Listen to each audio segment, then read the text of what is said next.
Oke. Assalamualaikum warahmatullahi wabarakatuh. Waalaikumsalam. Mohon perhatiannya kepada Ibu Bapak Guru.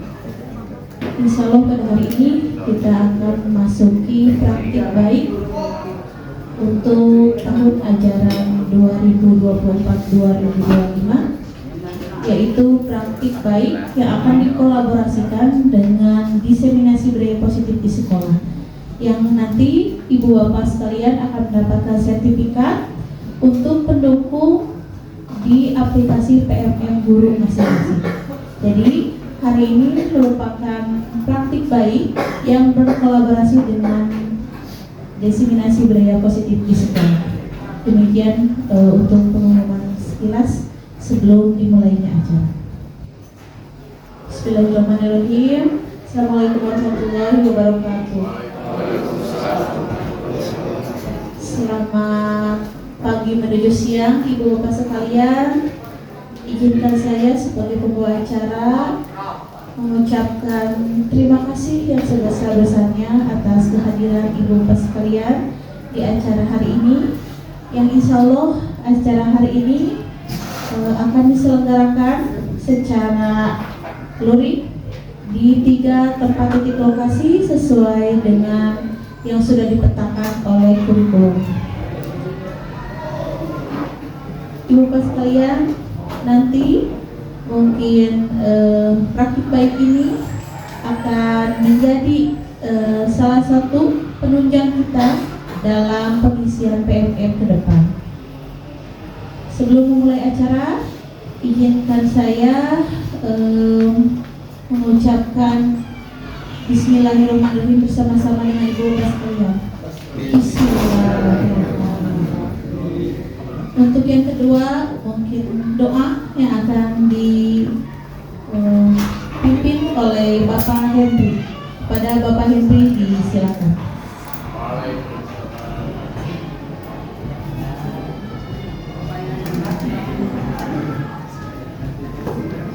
Batik dengan baik acara doa. Pakai batik kan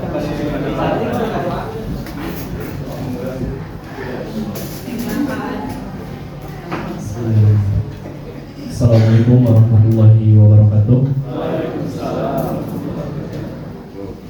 Untuk memulai kegiatan ini dan untuk memperlancar kegiatan di pagi hari ini dan untuk keberkahan kita semuanya beraktivitas pada hari ini, mari kita berdoa. Sebelum kepada doa, mungkin kita akan doakan dulu bagi saudara-saudara kita atau rekan kerja kita yang sedang sakit pada hari ini. Ada yang dikhususkan, Ibu, Bapak yang sedang sakit. Untuk suaminya Ibu Yani yang sedang sakit, untuk anaknya Bapak Reja, untuk Bapak Ujang, Pak Detian, Ibu Tini, Ibu Nirna, Ibu Linda dari Ibu Nurdin, khususnya yang barusan disebutkan, tentunya semuanya saja yang sedang sakit pada hari ini.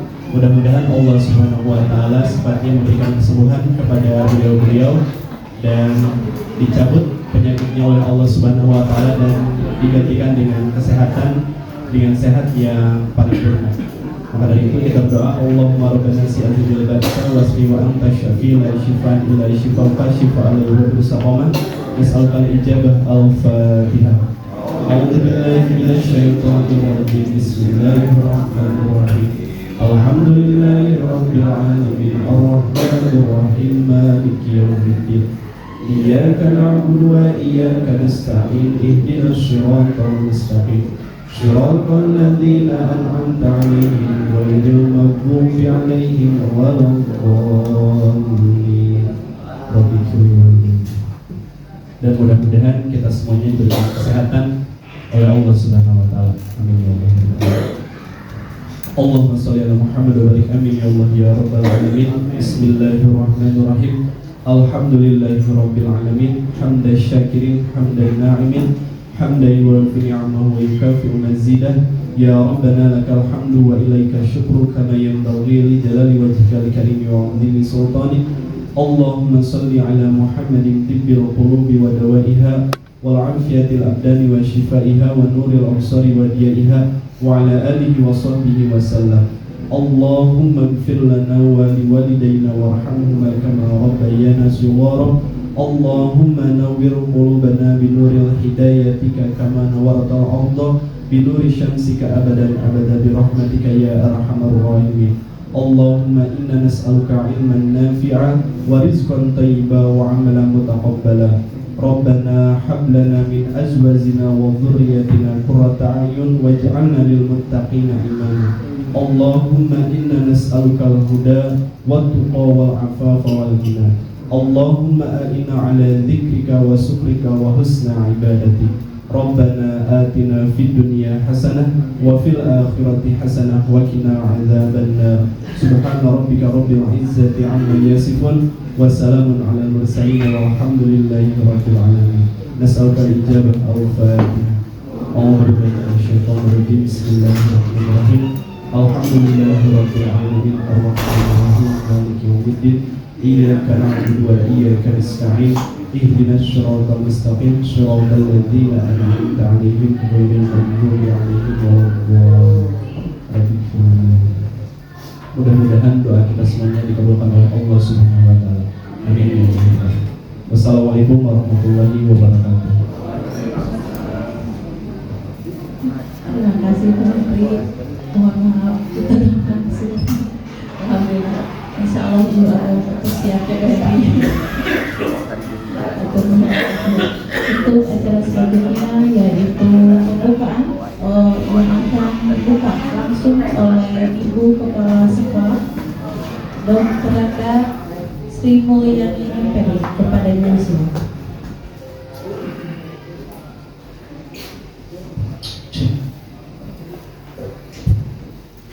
Bismillahirrahmanirrahim. Assalamualaikum warahmatullahi wabarakatuh. Alhamdulillah wabillahi nasta'in wa ala dunya wa din. Wassalatu wassalamu ala asyrofil anbiya'i wal mursalin wa ala alihi ajma'in. Yang terhormat Bapak dan Ibu Wakil Kepala Sekolah SMA Negeri 4 Kota Tasikmalaya beserta staf, dan yang saya hormati Dewan Guru yang hari ini hadir, insya Allah semuanya barangkali terima kasih atas kehadirannya dan terima kasih pula atas undangannya kepada Ibu hari ini untuk memberikan sambutan sekaligus membuka kegiatan praktik baik dalam rangka kegiatan ombel atas ya, yaitu untuk supaya kita menunjang kata Ibu Endang tadi untuk kepentingan kita di dalam PMM. Mudah-mudahan Allah Subhanahu wa taala pada kesempatan hari ini meridhoi dan mengizinkan kita semua untuk melaksanakan kegiatan dari awal sampai akhir dalam keadaan dan diberikan kelancaran dalam kita semua dalam keadaan sehat walafiat. Salawat serta salam semoga selamanya tercurah limpahkan kepada junjungan kita Nabi besar Muhammad SAW serta seluruh keluarganya, para sahabatnya, para tabi'in-tabi'innya, serta mudah-mudahan termasuk kita semuanya yang senantiasa istiqomah mengharapkan syafaatnya nanti kelak di akhir zaman. Bapak dan Ibu yang saya hormati, tentunya hari ini kita semua sudah tahu bahwa dalam rangka pengisian PMM kita semua para SN tentunya dituntut untuk mengupload sertifikat yang disahkan atau dilegalkan, salah satunya oleh Kombel di sekolah. Dan alhamdulillah kita patut mengapresiasi Kombel di sekolah kita sudah dilegalkan, sudah masuk ke PMM ya, berkat para pengurus daripada pengelola daripada PMM di sekolah kita. Nah, salah satunya barangkali kegiatan hari ini adalah salah satu praktik baik yang insya Allah akan dilaksanakan, dan kebetulan Kombel kita itu sudah punya beberapa CGP yang sudah banyak praktik baiknya untuk kemudian nanti diseminasikan kepada seluruh ASN di sekolah kita. Salah satunya adalah diseminasi mengenai budaya positif. Ini tepat sekali Bapak dan Ibu jika diseminasi budaya positif itu diterapkan atau disosialisasikan atau didiseminasikan kepada seluruh ASN di sekolah kita. Karena apa? Yang seperti kita ketahui yang namanya budaya positif itu adalah punten pilih Ibu lepatnya, budaya positif itu mungkin sebuah keyakinan atau kebiasaan-kebiasaan baik di sebuah institusi atau sekolah, yaitu dalam rangka tentunya untuk membangun atau membentuk karakter siswa yang positif. Nah, daripada budaya positif ini tentunya Bapak dan Ibu haruslah budaya positif yang berpihak kepada peserta didik. Sekolah kita sangat membutuhkan pembiasaan-pembiasaan baik, kebiasaan-kebiasaan baik yang membangun budaya positif di sekolah kita. Karena apa?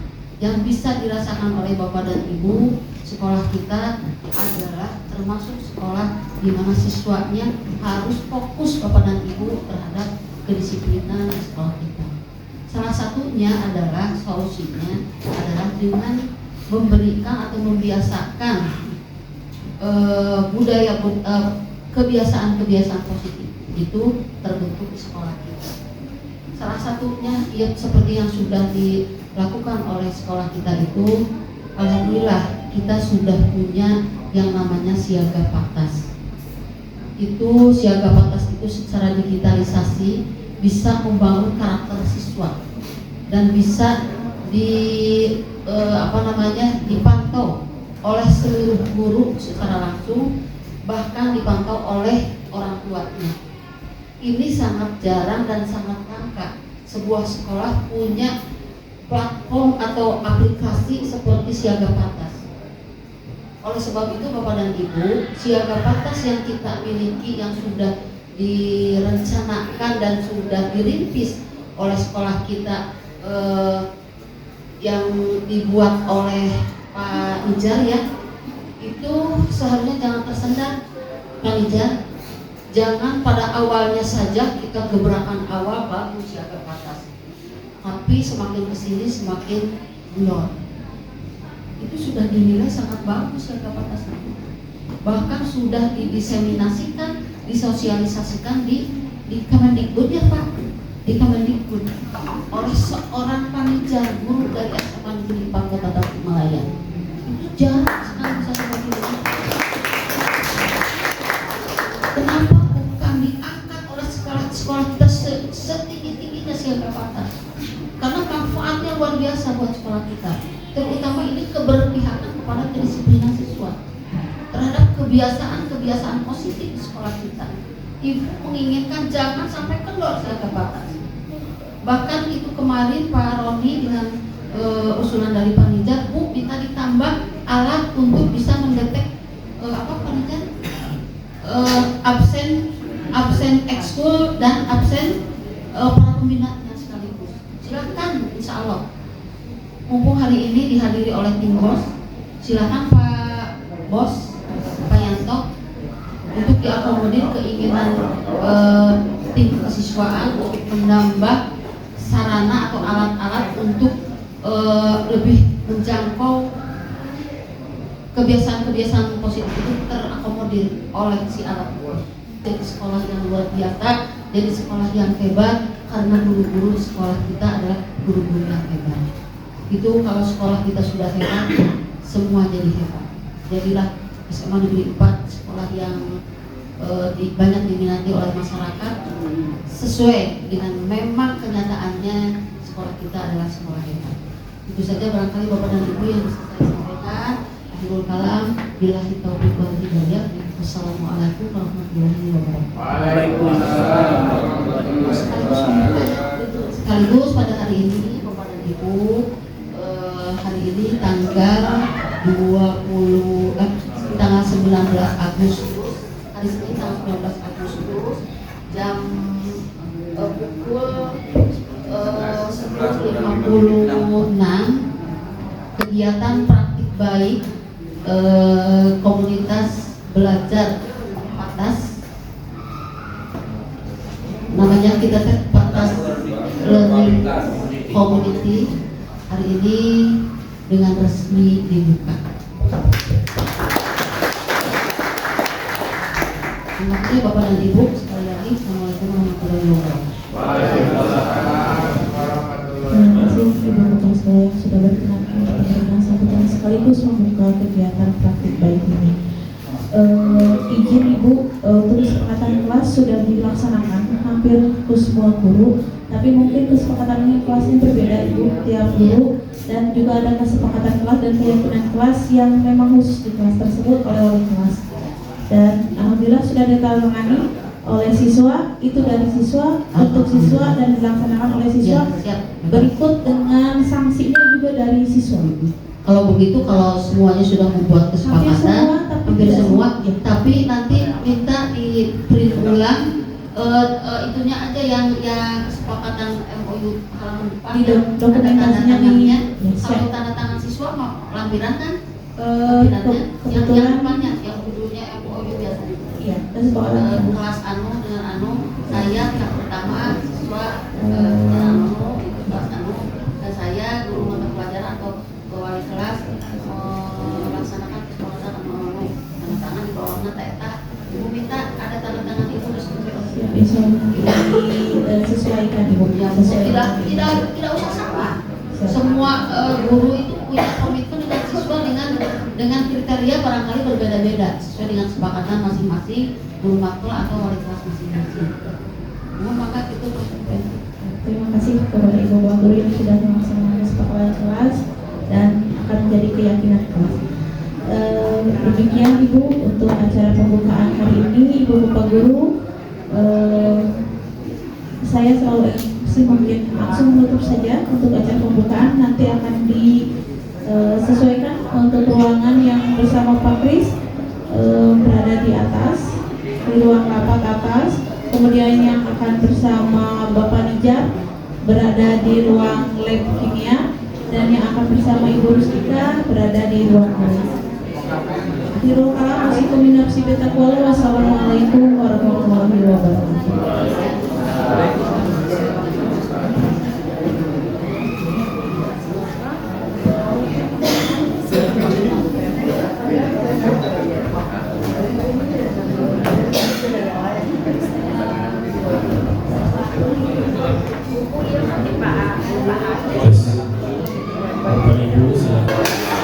Assalamualaikum warahmatullahi wabarakatuh.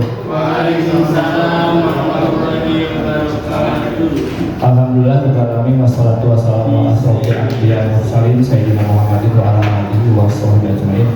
Rabbi shrah li sadri wa yassir li amri wahlul 'uqdatam min lisani yafqahu qawli bi rahmatika ya arhamar rahimin. Pertama, adalah kita panjatkan puji serta syukur kehadirat Allah Subhanahu wa taala. Berkat rahmat hidayahnya kita masih dapat berkumpul bertatap muka di hari Senin tanggal 19 Agustus ini dalam program sebenarnya ini ada dua program yang secara langsung dilaksanakan Bapak Ibu, mohon maaf. Yang pertama dari komunitas belajar Patas Learning Community yang untuk pemenuhan RHK, lalu dikolaborasikan juga dengan proses atau diseminasi budaya positif di sekolah. Jadi ada dua program yang insya Allah ini untuk pemenuhan RHK Bapak Ibu di PMM insya Allah bisa dipergunakan. Salawat serta salam tak lupa kita curahkan kepada Habibana wa Nabiana Kanjeng Nabi Muhammad SAW, para keluarganya, para sahabatnya. Mudah-mudahan sampai kepada kita selaku umatnya yang setia sampai akhir zaman. Amin ya rabbal alamin. Bapak Wakil Kepala Sekolah yang kami hormati, Bapak Ibu Guru yang kami hormati, serta Kepala Lab Kimia, terima kasih atas tempatnya sudah difasilitasi sebagai mungkin, atur nuhun. Dan kepada Bapak Ibu semua, terima kasih sudah hadir juga di sesi ini. Mudah-mudahan apa yang saya sampaikan nanti tidak menjadi hal istilahnya mamatahan ngojai ka meri. Mari Bapak Ibu sanes meri lah. Dan terlebih saya juga kaget pas ningali informasi pesertanya juga, waduh senior unggul gitu. Dirada deg-degan oke, tapi ya mudah-mudahan ini istilahnya sharing lah Bapak Ibunya, bukan bermaksud untuk menggurui, bukan bermaksud untuk ngeguruan, karena Bapak Ibu sudah lebih lama lah insya Allah.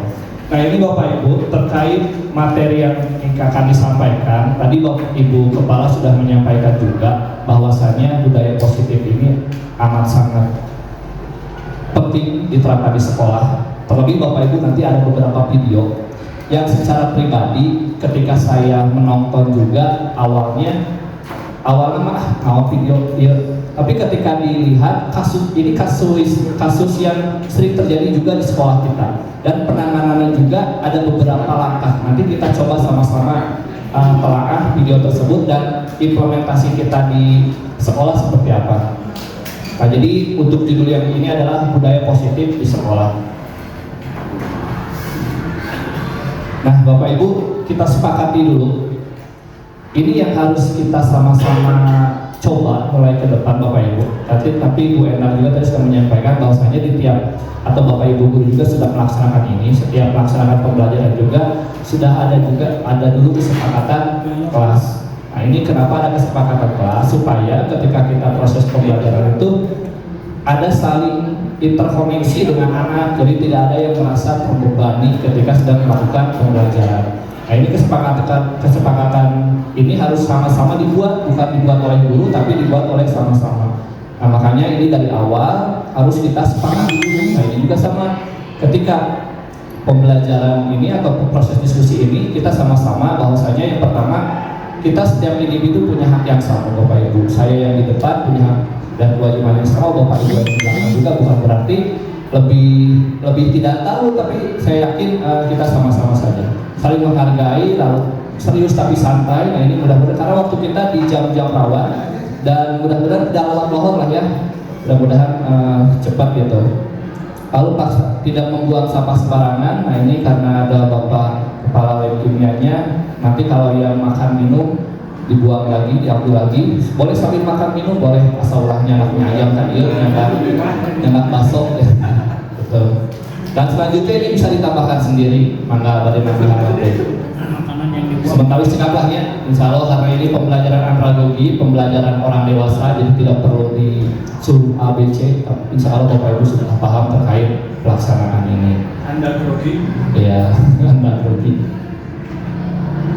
Nah, Bapak Ibu, kita masuk ke inti permasalahan budaya positif. Jadi budaya positif ini adalah lingkungan yang aman dan nyaman berbasis disiplin positif di sekolah yang akan berdampak secara maksimal pada perkembangan dan pembentukan karakter peserta didik. Ini secara teorinya seperti ini. Jadi mudah-mudahan di sekolah kita juga terbentuk nanti budaya positif yang kita sama-sama bangun, kita sama-sama coba, kita sama-sama lakukan. Jadi tidak ada yang merasa tergolimi terkait peraturan yang ada di sekolah ini. Nah, lalu kita masuk ke disiplin. Tadi beberapa kali saya mendengar Ibu Kepala menyampaikan disiplin. Nah, mau sih disiplin kan gitu kan? Kita sering mendengar, kita sering mengucapkan kata-kata itu, tapi kadang-kadang juga kita tidak terlalu paham dengan apa yang kita sampaikan. Nah, ini salah satunya adalah disiplin. Itu katanya berasal dari bahasa Latin yang artinya adalah belajar. Jadi disiplin itu sanes menghukum. Disiplin itu bukan perubahan sikap saja, tapi segala macam yang bersifat belajar. Jadi disiplin itu belajar. Terus maka disiplin berkonotasi dengan disiplin diri dari murid dari Aristoteles dan Plato. Disiplin diri membuat orang menggali potensinya menuju sebuah tujuan apa yang dia hargai. Namun dalam budaya kita, makna kata disiplin telah berubah menjadi sesuatu yang dilakukan seseorang pada orang lain untuk mendapatkan kepatuhan, kecenderungan umum. Adalah menghubungkan kata disiplin dengan ketidaknyamanan. Nah, kadang-kadang itu kita menganggap, hei kamu tidak disiplin. Jadi anggapan harus sesuatu yang berkonotasi jelek saja. Padahal disiplin itu sesuatu hal yang bagus. Nah, kita ke sekolah itu disiplin kan, itu belajar itu adalah sebuah disiplin. Itu menurut Sokrates, Bapak Ibu. Selanjutnya, nah, punten Bapak Ibu, kita sama-sama review. Hukuman di sekolah dapat mendisiplinkan anak, setuju atau tidak? Tidak. Setuju. Setuju atau tidak? Setuju. Setuju? Setuju. Tidak. Hukuman di sekolah dapat mendisiplinkan anak. Ada yang setuju, ada yang tidak. Selanjutnya, memberi hukuman dengan hal positif seperti membaca atau membersihkan halaman sekolah dapat meningkatkan disiplin anak. Tidak meningkatkan kasihan. Oke, biasanya kan kayaknya ada kasianan 10 menit cepor pot, terus pembersihan ke masjid, ya, terus pangagosok WC. Nah itu nanti kita sama-sama cek apakah hal itu sudah sesuai dengan apa yang dicita-citakan oleh Ki Hajar Dewantara atau tidak. Yang ketiga, memberi penghargaan dapat meningkatkan motivasi belajar anak. Sok diajar, mungkin lah mau ranking biji atau kalau nilai ibu bagus, nilai dari ibu bagus, kamu dapat ini, dapat ini. Bagus, setuju atau tidak? Itu akan meningkatkan motivasi belajar tidak? Setuju. Oke, kita lihat ya nanti ya. Yang terakhir, membuat anak merasa bersalah, memberi dampak lebih ringan dibanding menghukum. Jadi tidak menghukum, tapi menganggap si anak teh merasa bersalah. Contohnya misalkan gini. Si anak datang terlambat atau lahirnya. Jadi inti nama si anak tuh jadi aduh nyanyinya abi teh salah, tapi tidak dihukum. Nanti kita cek. Ada video yang bagus sekali Bapak Ibu harus lihat. Bagaimana cara kita, apalagi Bapak Ibu yang piket nih. Bapak Ibu yang piket harus tahu bagaimana cara mengkondisikan anak yang kesiangan. Nah, kita lanjut Bapak Ibu. Tadi kan kita sudah berbicara terkait hukuman, lalu pembuat bersalah dan selanjutnya. Nah ini sekarang kita cari. Tadi kan Bapak Ibu menyebutkan ada kalau dihukum setuju atau tidak, ada yang setuju dan tidak. Itu hak pribadi masing-masing. Karena setiap orang punya cara masing-masing untuk memberikan punishment ataupun reward kepada anak. Nah tapi kita lihat di sini. Dalam teorinya ada teori motivasi perilaku manusia. Yang pertama ada motivasi eksternal. Yang kedua motivasi eksternal dan yang terakhir adalah motivasi internal. Motivasi eksternal di sini untuk menghindari ketidaknyamanan hukuman apa yang terjadi apabila saya melakukannya. Ini motivasi eksternal karena saya akan datang ke sekolah tepat waktu supaya saya tidak dihukum, ya kan? Berarti motivasinya adalah motivasi agar tidak dihukum. Datang ke sekolah tepat waktu itu agar saya tidak dihukum oleh piket, misalkan itu. Yang kedua, untuk mendapatkan imbalan dari orang institusi yang saya akan belajar secara sungguh-sungguh agar mendapatkan hadiah dari si A dan si B dan seterusnya. Itu motivasi eksternal kan? Karena datangnya itu dari orang lain.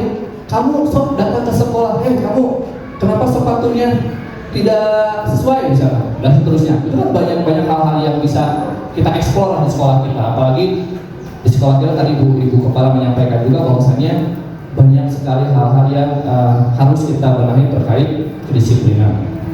Nah, terus yang terakhir adalah motivasi internal, tujuan disiplin positif. Nah, ini adalah hasil akhir dari materi yang saya sampaikan ini. Tujuan akhir dari materi yang saya sampaikan ini adalah untuk mendapatkan sebuah disiplin positif di sekolah kita. Untuk menghargai diri sendiri, saya akan menjadi orang seperti apa bila saya melakukannya. Jadi, saya melakukan itu bukan untuk orang lain, bukan untuk mendapatkan imbalan dari orang lain, bukan karena takut, tapi untuk diri saya sendiri. Contohnya, saya datang ke sekolah tepat waktu bukan karena saya takut dihukum, bukan karena saya ingin mendapatkan imbalan, tapi itu adalah kewajiban saya dan itu adalah sebuah hal yang harus saya lakukan. Nah, itu adalah motivasi internal, intrinsik, ya. Nah, jadi ini yang harus kita sama-sama coba nantinya. Nah, kalau misalkan dari cekal lagi, maka mulai dari diri sendiri dulu, mulai dari hal yang terkecil. Nah, jadi kita sendiri dulu yang harus mencobanya. Itu Bapak Ibu. Nah, ini menurut Ki Hajar Dewantara seperti ini katanya. Jadi menurut Ki Hajar Dewantara, merdeka itu tidak hanya terlepas dari perintah akan tetapi juga cakap untuk memerintah diri sendiri. Kan kita mau berpikir teh, saya mau merdeka, tidak menerima perintah dari orang lain, tidak. Ya, karena di atas langit masih ada langit gitu. Nah, jadi merdeka itu adalah kita mampu memberi perintah untuk diri kita sendiri. Tadi, Jar, datang ke sekolah teh jam 6:30, ulah kena deket, gitu kan? Jangan kena pang deket, nah masih kena jam 7.00, jam 7:45 masih di rumah. Nah itu kan karena kita belum bisa memerintah diri kita sendiri. Bahwasanya ketika kita datang ke sekolah tepat waktu itu bukan karena ada cenah aya sibuk datang teh ulah kasiangan. Nah kalau motivasinya masih itu, ketika si ibu teh aya misalkan teu hadir atau si ibu masih di Garut, ya kita datang telat karena motivasinya adalah motivasi si aya sibuk. Nah itu sama anak-anak juga gitu. Misalkan ketika hari Senin kesiangan, kajol bagian tiket. Mama ketika Bukajol sakit, baik Bukajol lagi sakit dia piket lagi mau ayah Bukajol kan gitu nanti deh. Nah karena itu motivasinya masih motivasi eksternal, beda kalau yang pemerintah atau internal dari kita sendiri. Terus ada lagi peribahasa dihukum oleh penghargaan. Nah ketika kita memberi sebuah penghargaan atau memberi nanti kalau kamu nilainya sekian akan diberi ini, itu sebenarnya sedang menghukum anak. Karena ketika si anak mendapatkan hal tersebut bukan karena keinginannya sendiri atau bukan karena motivasi internal, dia akan bekerja hanya untuk hal tersebut. Puntennya saya analogikan seperti ini. Puntennya Pak Hendri misalkan di PAI, silahkan menghafal surat A, B, C. Kadang-kadang atau rata-rata anak itu hanya menghafal untuk dinilai. Itu saja. Ya kan? Hanya untuk dinilai. Karena ketika sudah keluar dari kelas lupa lagi. Karena motivasinya bukan motivasi menghafal suratnya, tapi motivasinya adalah ke nilai. Mungkin saja Pak Henry misalkan, silakan yang hari ini ke depan Bapak kasih nilai 100. Itu sebenarnya sedang menghukum atau menghukum dengan penghargaan. Seperti menghargai, seperti kita sedang memberi penghargaan kepada si anak, tapi sebenarnya lambat laun adalah menghukum. Karena ketika besok udah lulus misalkan ditanya lagi surat dia kan udah kemarin lupa lagi, ya memang belajarnya hanya untuk dinilai saja, beres penilaian ya udah hilang lagi. Nah itu mungkin itu salah satu bisa kita sama-sama cermati lah Bapak Ibu ya. Itu sesuatu hal yang sering terjadi di lingkungan kita. Oke, nah ini dihukum oleh penghargaan. Apa yang terjadi? Pengaruh jangka pendek dan jangka panjang. Penghargaan merusak hubungan. Penghargaan menghukum. Penghargaan menurunkan kualitas. Ya tadi kan, misalkan tadi contohnya. Hanya untuk menghafal itu hanya untuk dinilai. Berarti kan tidak ada kualitas yang lebih. Beda lagi kalau misalkan si menghafal itu untuk diri sendiri, gitu kan? Saya mau menghafal ini karena ke depan saya misalkan ingin tahu dan ingin seperti apa gitu ya. Penghargaan mengurangi ketepatan, penghargaan tidak efektif, penghargaan mematikan kreativitas, penghargaan mengurangi motivasi intrinsik. Nah itu kan, karena motivasinya adalah nilai, motivasinya adalah takut. Ya masuk ke kelas, jangan telat ke kelas Bapak, jangan telat, kalau enggak Bapak setrap. Nah itu kan berarti si anak rusuh masuk ke kelas karena apa? Karena takut disetrap, bukan karena ingin mengikuti pembelajaran kita, tapi sieu pas pelajaran sepanjang malam kasih yang nanti sama disetrap. Nah itu kan berarti bukan masalah keinginan intrinsik pribadinya. Ini sulit, perubahannya sangat sulit juga. Tapi mudah-mudahan sedikit-sedikit kita coba. Nah lalu apa yang harus kita kerjakan? Oh ini secara teorinya ya. Secara teorinya, tadi kan kita sudah berbicara tentang hukuman. Nah, sekarang kita harus mencoba beralih dari hukuman ke konsekuensi, Bapak Ibu. Karena hukuman itu, contohnya, Bukajol sampai kesiangan baru Senin. Maksudnya, apa yang dilakukan Ibu kalau ada yang kesiangan? Diberi hukuman apa? Contohnya satu. Menyiram tanaman. Terus ada lagi Bapak Ibu yang piket lalu kalau ada kesiangan diberi sanksi atau hukuman apa? sholat duha. Terus ayat ini menulis di buku kan, saya tidak akan kesiangan lagi. Oke, kalau menurut teorinya benar, hukuman itu tidak sesuai dengan apa yang dia salah lakukan. Dia kan kesiangan, pas kesiangan nulis 1000 kata, nyambung tuh dengan apa kesalahannya? Enggak kan? Terus misalkan gini, kamu kesiangan, itu sholat duha, berarti sholat duha gara-gara kesiangan. Oke, bagus sholat duha, cuma dia sholat duha gara-gara kesiangan. Coba untuk kesiangan sholat duha mau? Nah itu. Terus tadi nyiram tanaman, apa hubungannya kesiangan dengan nyiram tanaman? Nah itu hukuman, karena hukuman itu tidak ada korelasinya dengan kesalahan yang dilakukannya. Beda lagi kalau konsekuensi. Kalau konsekuensi adalah akibat dari apa yang dia lakukan. Seperti itu. Nah, jadi kita akan coba rubah bahasa hukuman itu menjadi konsekuensi. Karena konsekuensi ini arahnya nanti ke perbaikan apa yang dia lakukan. Nanti kita ada contohnya, ada videonya bagus sekali. Nah, Bapak Ibu, yang tadi, coba, tadi kan ada konsekuensi, ada hukuman. Kita cek satu-satu. Yang nomor 1, mencatat 100 kali dalam buku kalimat saya tidak akan terlambat. Ini hukuman atau konsekuensi? Hukuman ya. Oke. Yang kedua, lari mengelilingi lapangan basket 2 kali karena terlambat hadir di sekolah. Hukuman ya. Oke. Jadi terlambat, masuk terlambat ke sekolah telat. Hukumannya apa? Suruh lari di lapang. Murid diminta untuk push up 15 kali karena tidak menggunakan masker di sekolah. Hukuman. Menggantikan kertas teman yang telah dicoret-coret. Konsekuensi. Membersihkan tumpahan air di meja tulis karena tersenggol pada saat belajar. Konsekuensi. Meminta murid untuk mengenakan sepatu seharian di sekolah. Tidak mengenakan sepatu seharian di sekolah karena tidak mengenakan sepatu hitam.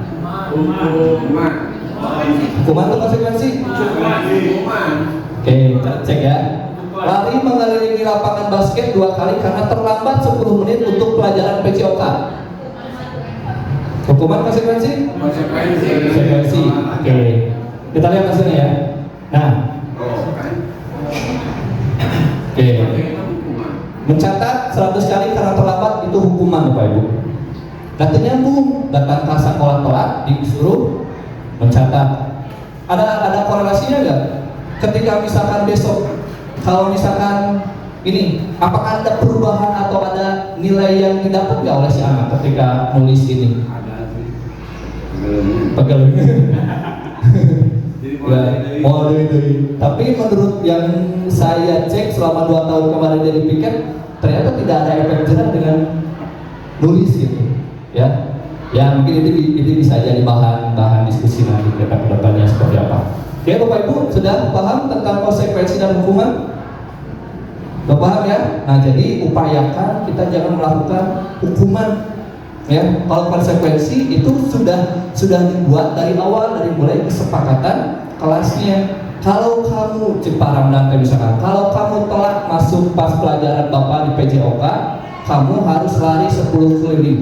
Nah, itu kan konsekuensi dan nyambung kan nih, olahraga lari 10 keliling kan nyambung ya. Beda dari misalkan pelajaran ABTIK, kamu lari itu nyambung sih Bapak tenang gitu kan. Nah itu, jadi harus boleh kalau ngetik 1000 kata di TIK mungkin bisa saja gitu. Nah jadi silakan Bapak Ibu ketika nanti melakukan tugas di kelas maupun di piket itu bisa dicari apa hal yang bisa membuat anak lebih disiplin lagi. Nah ini contoh kesepakatan kelas yang dibuat oleh Pak Kris. Ini yang dibuat oleh Bu Rustika dan ini yang dibuat oleh saya ya. Jadi silahkan kesepakatan kelas ini Bapak Ibu buat sesepakat mungkin dengan kelasnya masing-masing. Pak Cendawiya sambil makan minum. Kalau misalkan menurut dari pandangan dan dari guru yang bersangkutan boleh ya silahkan gitu. Asalkan ketika sudah makan harus dibuang lagi. Itu kan ada konsekuensinya gitu. Nah itu silahkan Bapak Ibu dibuatkan keyakinan kelas atau kesepakatan kelas. Nah, Bapak Ibu nyambung sini. Setelah tadi kita berbicara hukuman, punishment, terus ada konsekuensi. Nah, ini sebenarnya kita harus tahu juga dasar kebutuhan manusia. Anak-anak kita itu apakah sudah terpenuhi kelima ininya sebelum masuk ke kelas? Yang pertama, kebutuhan dasar manusia itu adalah bertahan hidup. Bertahan hidup. Apa contohnya? Anak badai mikir kumaha lamun pagina di sarapan. Ya kan? Nah, itu adalah proses asesmen diagnostik non kognitif tuh. Jadi Bapak Ibu harus cari tahu dulu si anak tuh, kunaon kamu misalkan liur, kunaon kamu liur. Nah, mungkin saja karena dia tidak sarapan pagi. Itu. Dan itu karena itu adalah sebuah kebutuhan hidup. Ya, yang kedua kasih sayang. Anak-anak kita atau kita sendiri butuh kasih sayang Bapak Ibu ya. Butuh kasih sayang. Kebutuhan disayangi dan diterima. Nah, ini salah satu kasih sayang Bapak Ibu Kak Abi. Lamun Bapak Ibu ternyata Abi nah si panitia sih, geus we menikahnya ka mana? Ini salah satu bentuk saya diterima di sini. Gitu. Kesenangan, kebutuhan itu mencari kesenangan, bermain. Karena kodrat alam anak itu bermain Bapak Ibu. Itu bisa dicoba kalau misalkan saya sering lihat kalau Pak Sugi itu kan sering menggunakan kahut. Itu anak-anak resep gitu kan. Nah, itu salah satu hal yang bisa kita coba ke depannya, pembelajaran seperti itu. Kebebasan, otonom, dan yang terakhir adalah penguasaan. Nah, ini kebutuhan-kebutuhan dasar manusia yang harus terpenuhi sebelum ingin mendapatkan suatu hal. Jadi kalau misalkan cek ibu tentunya cek buka kepala, kita harus berprestasi. Apakah kebutuhan dasar ini sudah diterima oleh siswa dan oleh guru juga? Karena sulit ketika kebutuhan dasar ini belum nampak di kita menginginkan hal yang lebih gitu. Jadi kita harus punya dulu ini. Nah, selanjutnya Bapak Ibu, karena ini dikejar waktu, selanjutnya setelah tadi ada kebutuhan dasar manusia ya, sekarang kita berbicara terkait 5 posisi kontrol. Hati-hati di kontrol ya, posisi kontrol. Yang pertama Bapak Ibu, sebagai penghukum. Nanti Bapak Ibu kita sama-sama kita sebagai penghukum, sebagai orang lain merasa bersalah, lalu sebagai teman, sebagai pemantau atau sebagai manajer, kita akan sama-sama tahu, oh saya selama ini di sekolah nggak jadi penghukum gitu. Nah, kita akan cek ya. Di sini ada video. Sekarang ada video bagus sekali. Durasinya sekitar 12 menit. Kasusnya adalah ada anak yang kesiangan. Lalu ada 5 posisi kontrol yang dilakukan oleh guru tersebut. Nah, kita cek kira-kira kita di posisi yang mana.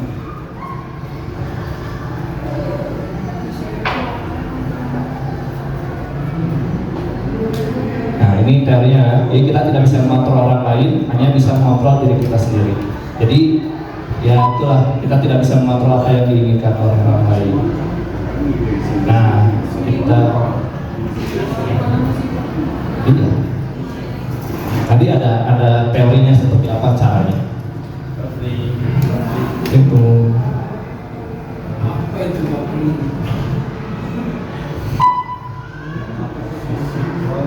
Lima besar siap mana ya?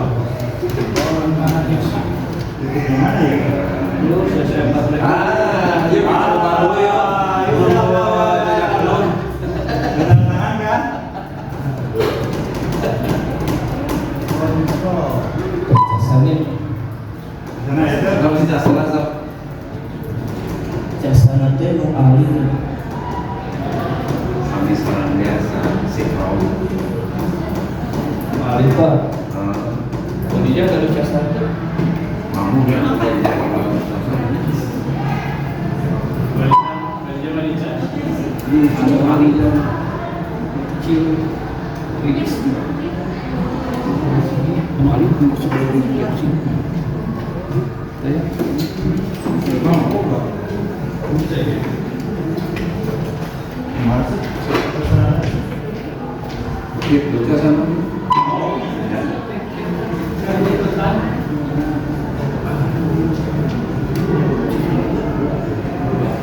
Iya.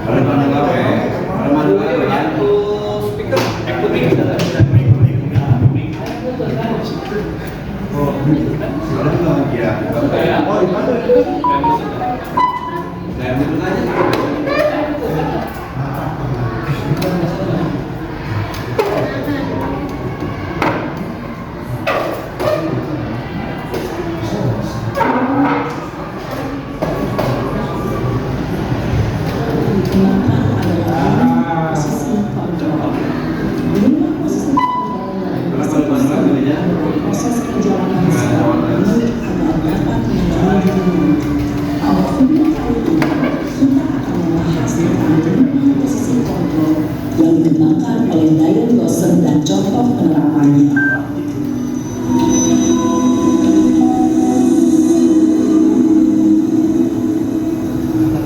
Lima posisi kontrol itu adalah: 1. Posisi penghukum, 2. Posisi pembuat merasa bersalah, 3. Posisi teman, 4. Posisi pemantau atau monitor, dan 5. Posisi manajer.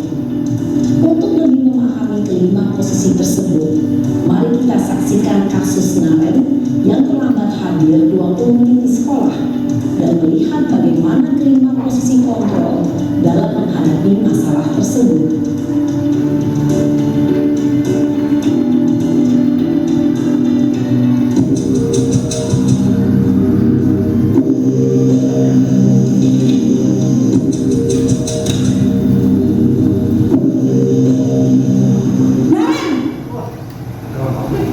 Sini kamu. Iya, sini kamu. Selalu terlambat. Kamu deh pasti terlambat. Maaf Bu, saya Apa? Apa coba? Alasan kamu apa lagi? Kapan sih kamu tidak terlambat? Malas sekali ya kamu jadi anak. saya Dasar pemalas. Gak kapok-kapok sih kamu. Sudah berapa kali terlambat? Sana, kamu keliling lapangan basket 2 kali. kenapa saya harus ke lapangan basket Bu? Kenapa? Kamu merawat ibu? Berani-beraninya jawab. Sudah terlambat, masih berani jawab pula. Sekarang, keliling lapangan basket 5 kali sekalian. Biar kapok. Cepat. Pergi sana ke lapangan basket. Posisi penghukum biasanya berbicara dengan nada tinggi, menghardik, menunjuk-nunjuk, menyakiti, dan menyindir. Hukuman bisa berupa fisik maupun psikis. Ibu dan bapak guru hebat. Dampak yang terjadi pada murid ketika guru berada pada posisi penghukum adalah murid cenderung akan memberontak, bahkan menyimpan dendam.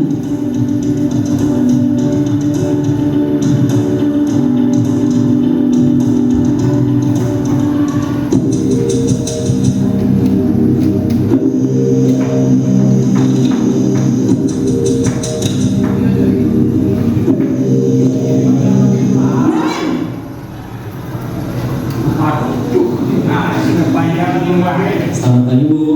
Naren, kamu kenapa terlambat lagi, nak? Ya Tuhan, Naren. Kamu senang ya bikin ibu susah ya? Kalau kamu terlambat lagi, nanti ibu yang ditegur bapak kepala sekolah, nak. Disangka ibu tidak bisa membina kamu. Duh, gimana ini? Maaf Bu, Duh, Gusti Naren. Kamu suka ya kalau ibu tegur bapak kepala sekolah? Terus, sekarang ibu harus tulis apa ini di buku absen? Ini kamu sudah sering terlambat loh. Ibu harus apa coba? maaf Bu, maaf sekali. Ya sudah, lain kali jangan bikin ibu susah lagi ya, nak ya. Ibu tidak akan kuat lagi kalau kamu begini terus. Bisa jantungan kalau ibu tegur bapak kepala sekolah. Sana cepat kelas. Maaf ya Bu, maaf sekali. Posisi pembuat rasa bersalah berbicara dengan nada tenang, cenderung lembut, namun kata-kata yang diutarakan membuat murid merasa menjadi orang yang gagal, memandang buruk dirinya sendiri, merasa tidak berharga, dan tidak sanggup membahagiakan orang lain. Ketika guru mengambil posisi pembuat rasa bersalah, murid akan menganggap dirinya yang bersalah dan ia akan menyimpan emosi negatif tersebut di dalam dirinya.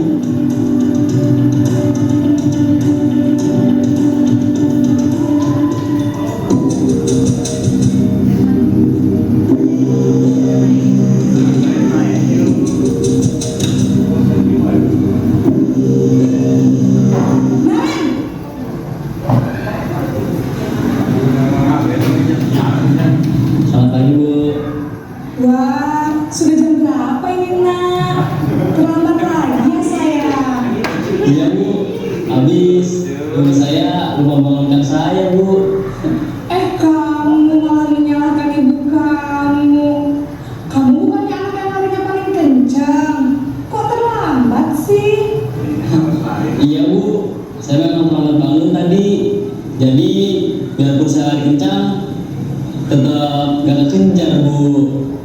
Ya sudah sana, nanti lain kali larinya lebih kenceng lagi ya, biar gak terlambat lagi. Bikin seneng ibu, demi ibu, bisa kan? Bisa Bu.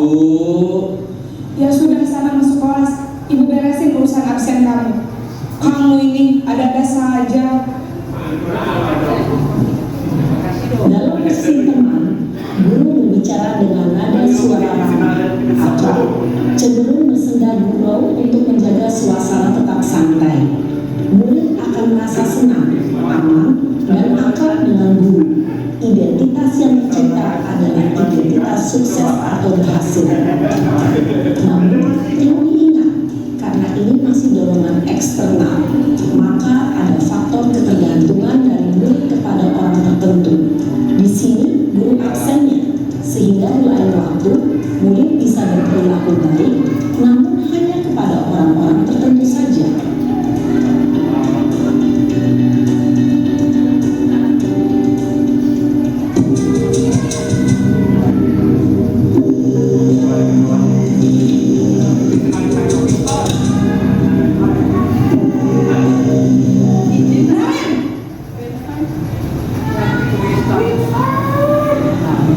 Selamat pagi Bu. Nah Em, apa peraturan sekolah kita tentang jam berapa kita harus masuk sekolah nak?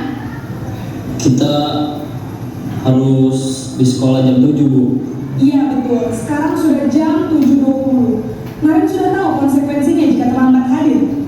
Paham Bu, saya harus tinggal kelas pas jam istirahat selama 20 menit. Iya benar, konsekuensinya demikian. Jadi nanti jam 9.30 pas istirahat, kamu harus tinggal di kelas, kerjakan tugas tambahan untuk ketertinggalan kamu, ya? Baik Bu. Posisi pemantau mengandalkan penghitungan atau data untuk mengontrol murid. Guru mengarahkan murid berdasarkan peraturan dan konsekuensi. Seorang pemantau menunjukkan bahasa tubuh dan ekspresi wajah yang datar dan cenderung formal.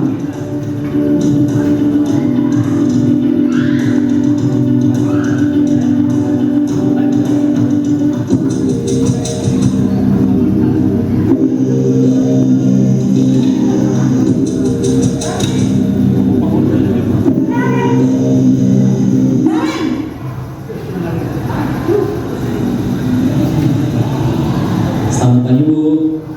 Selamat pagi Naren. Maaf Bu, saya terlambat. Iya, sekolah masuknya jam 7, sekarang sudah jam 7.20. Jadi sekarang bagaimana ini Naren? Maaf Bu, saya lupa setel alarm saya semalam. Baiklah, menurut kamu, keyakinan sekolah yang mana yang perlu kamu tingkatkan? Menghargai diri sendiri dan orang lain mungkin ya Bu. Setuju. Jadi, kamu meyakini prinsip saling menghormati tersebut? Iya Bu, saya meyakininya. Apakah kamu bersedia memperbaiki masalah keterlambatan ini? Bersedia Bu. Bagaimana kamu akan memperbaiki masalah keterlambatan ini? Saya akan coba untuk tidak lupa menyetel alarm saya Bu. Baik, kalau kalian mau minta alarm di rumah, ada orang yang kira-kira bisa bantu menyetelnya? Ada Bu, kakak saya Bu, Kak Emma. Ada lagi selain Kak Emma? Selain Kak Emma, ada ibu saya. Baik, jadi yang mengingatkan Naren adalah Kak Emma dan ibu kamu ya? Kira-kira akan mulai start alarm kapan nih Naren? Setelah pulang sekolah, akan segera saya lakukan. Baik, jadi Naren akan setel alarm untuk bangun besok pagi dan akan diingatkan oleh kakak dan ibunda Naren ya? Ada lagi yang mungkin perlu dilakukan Naren? Agar tidak terlambat bangun lagi. Tidak ada Bu. Baik Naren, terima kasih untuk kerjasama kamu. Sekarang kamu perlu kembali ke kelas untuk belajar. Baik Bu, terima kasih.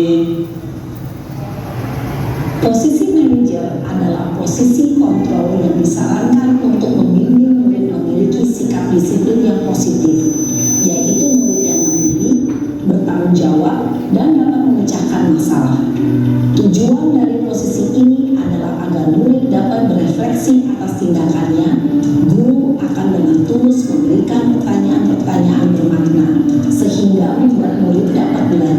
kesalahannya dan mencari sebuah solusi untuk menyelesaikannya. Ibu dan Bapak guru hebat, setelah mengamati adegan kelima posisi kontrol tadi, kira-kira posisi mana yang paling ideal? Posisi mana yang dapat menunjang motivasi intrinsik murid? Ya, tentu posisi manajer. Posisi ini memang posisi ideal yang ingin dituju setiap pendidik. Pada posisi inilah, guru dapat menerapkan disiplin positif yang berpihak pada murid, yang memerdekakan murid. Perjalanan seorang pendidik tentunya tidak mudah untuk sampai pada posisi seorang manajer.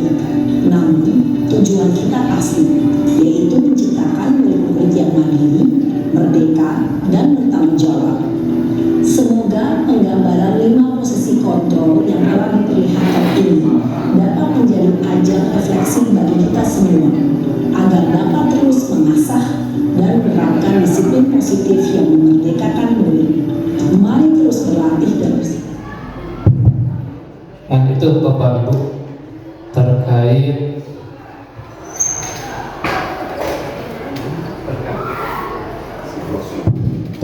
5 posisi kontrol. Nah, mangga anu mana kira-kira kita sekarang berada? Penghukum. Ya mungkin kadang perlu juga ya Pak menghukum gitu ya. Dan mungkin tidak semua siswa juga bisa mampu langsung ketika kita beri, atau misalkan kita sedang di posisi manajer misalkan ya, kita mau melakukan di posisi manajer dengan pertanyaan-pertanyaan itu, mungkin juga siswanya yang tidak bisa diajak kompromi seperti itu. Nah makanya kemarin waktu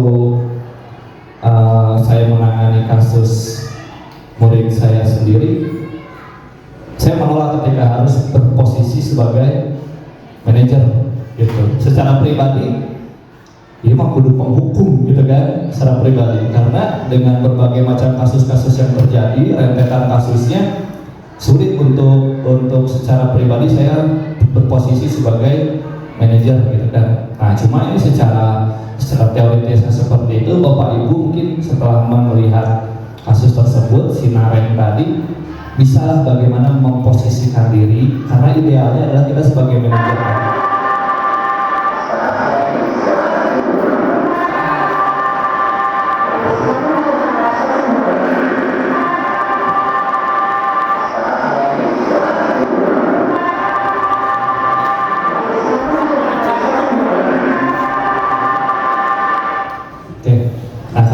Ideal yang harus kita punya sebagai guru itu adalah sebenarnya harusnya di posisi manajer. Nah cuma itu kan perlu proses, Bapak Ibu, perlu proses. Misalkan kita sekarang masih di penghukum, ya kita coba mulai naiklah selain ke penghukum ke pembuat bersalah gitu kan, si anak merasa bersalah, terus naik lagi ke sebagai teman, nah lalu ke monitor, dan mudah-mudahan sampai ke posisi sebagai manajer. Manajer di sana, ya di sana kita tidak memberi hukuman kan, tidak memberi hukuman, cuma kita mengembalikan lagi kepada kesepakatan sekolah, kesepakatan kelas yang sudah ada.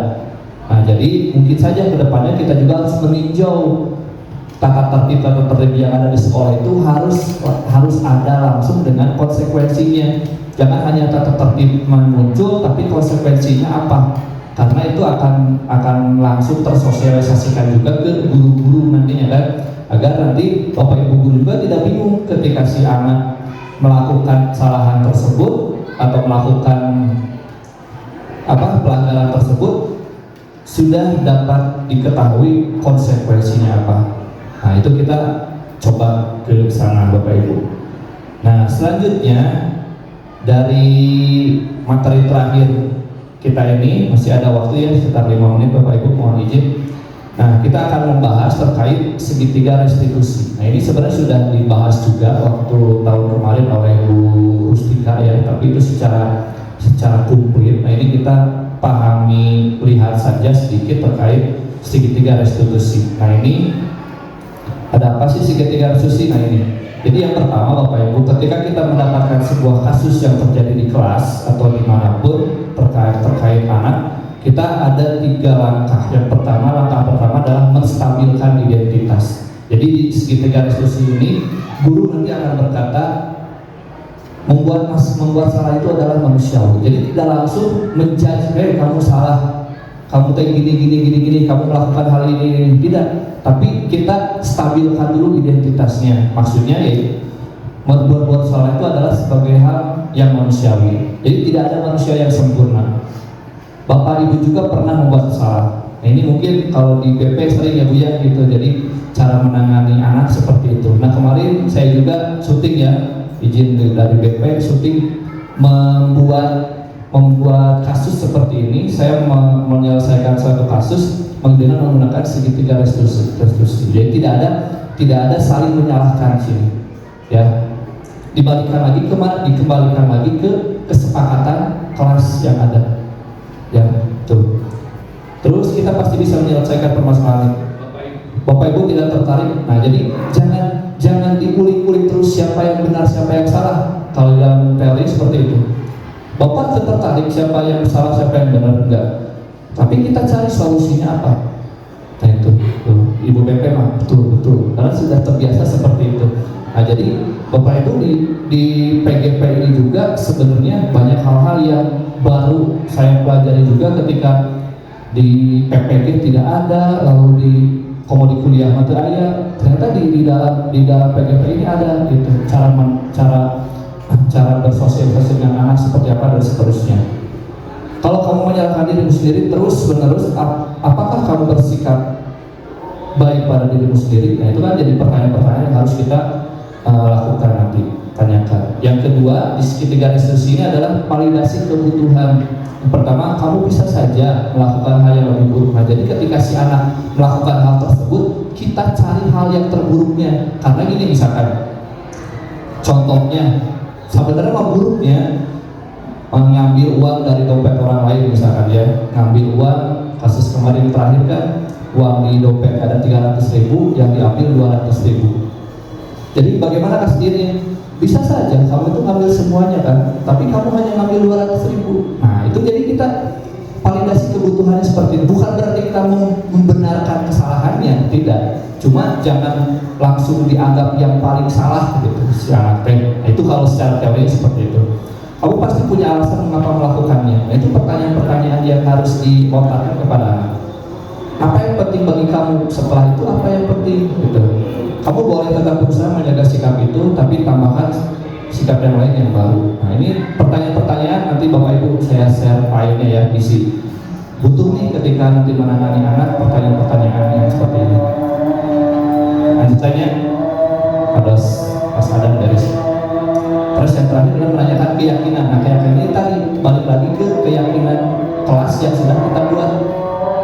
Ya, keyakinan kelas yang sudah kita buat, apa saja yang ada di kelas atau peraturan-peraturan kelas apa saja yang dia langgar gitu. Apa nilai kamu percaya di sekolah ini, nilai dari universitas apa yang kita sepakati kelas yang dia itu seperti apa sih? Nah itu pertanyaan-pertanyaan itu yang sering atau yang kita lontarkan kepada anak ketika kita sedang menangani sebuah kasus. Nah jadi kemarin saya coba juga, mudah-mudahan nanti Bapak Ibu ketika ada kasus pulang langsung, kamu salah, keluar. Nah itu kan hal yang tidak diperbolehkan sama sekali. Jadi kita coba dengan menggunakan segitiga restitusi ini. Selanjutnya ini ada video tapi masih lama. Nah ini sudah Bapak Ibu, karena ini sudah menjelang zuhur juga, waktu saya hanya sampai pukul 12 dan kita tidak boleh meninggalkan kewajiban kita juga. Itu saja Bapak Ibu yang bisa disampaikan. Barangkali ada yang mau didiskusikan. Kalau misalkan ada pertanyaan atau kita sama-sama kita diskusi. Terima kasih. Wassalamualaikum warahmatullahi wabarakatuh.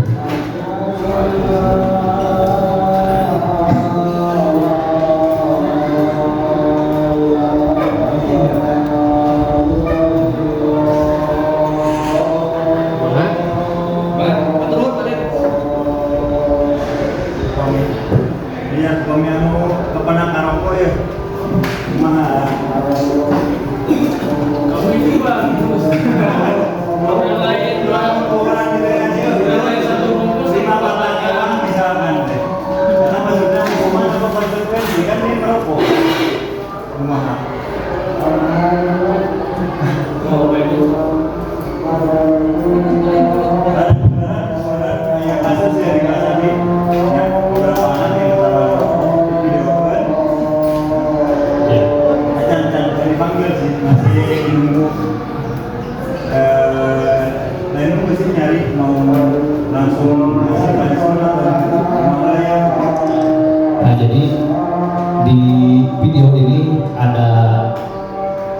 sedikit jawaban ya, meskipun sebenarnya tidak kasusnya tidak sama persis narko, tapi cara-cara. Jadi di sini kalau di yang saya pelajari di sini bukan masalah kasusnya satu-satu Pak, jadi lebih ke cara penanganannya dan bagaimana membuat si anak itu bisa lebih mengerti kesalahannya dan mudah-mudahan tidak melakukannya lagi. Jadi kalau misalkan kita balik lagi ke diberi rokok, di Maroko, di langsung itu kan maksudnya meskipun dengan kasus yang sama tetap menghukum kan, tetap mendukung gitu. Nah jadi ada cara trik-triknya dengan tadi kasus-kasusnya, pertanyaan-pertanyaannya emang cukup sulit sih sebenarnya, cukup sulit karena tidak mungkin langsung si anak itu akan langsung jujur ya. Kemarin saja waktu kami mau menangani kasus si WS itu hampir 1,5 jam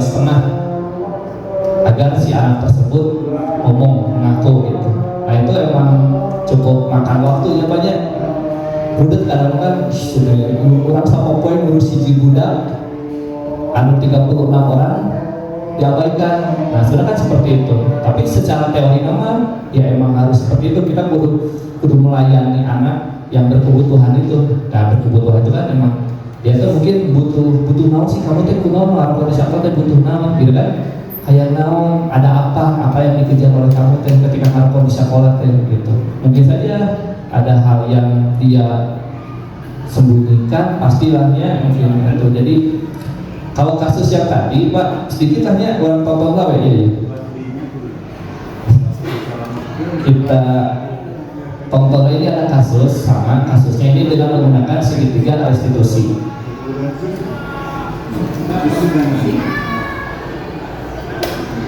Berapa menit ya sedikit dah.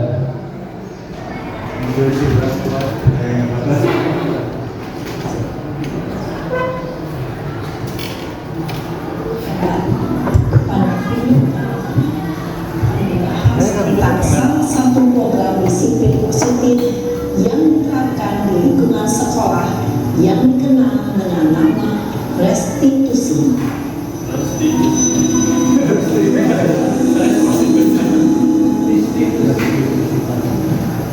Restitusi dikembangkan oleh pakar pendidikan David Gosen berlandaskan pada teori kontrol Indonesia. Segitiga restitusi adalah suatu proses dialog yang dijalankan oleh guru atau orang tua agar dapat menghasilkan murid yang mandiri dan bertanggung jawab.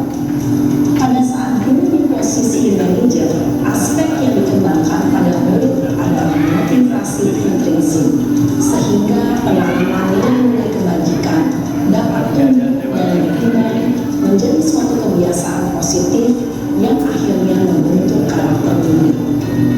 Proses dialog ini terdiri dari 3 langkah yang digambarkan pada ketiga sisi pada segitiga restitusi. Sisi pertama adalah menstabilkan identitas. Sisi yang kedua adalah validasi tindakan yang salah. Dan sisi yang ketiga adalah menemukan keyakinan. Ibu dan bapak guru, berikut ini akan ditunjukkan bagaimana seorang guru berada dalam posisi manajer menggunakan penerapan segitiga restitusi.